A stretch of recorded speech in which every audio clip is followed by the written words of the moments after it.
দর্শক, এটা হচ্ছে রায়পুর থানার সামনে।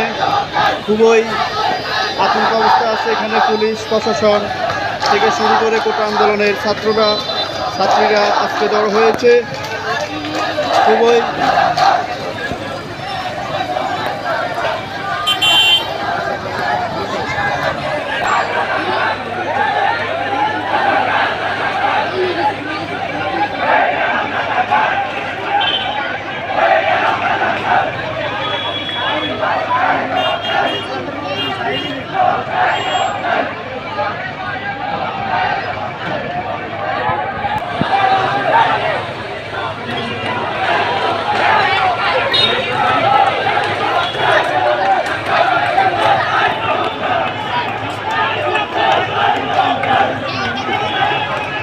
প্রিয় দর্শক, পাশে অবস্থান করছে রায়পুর থানা।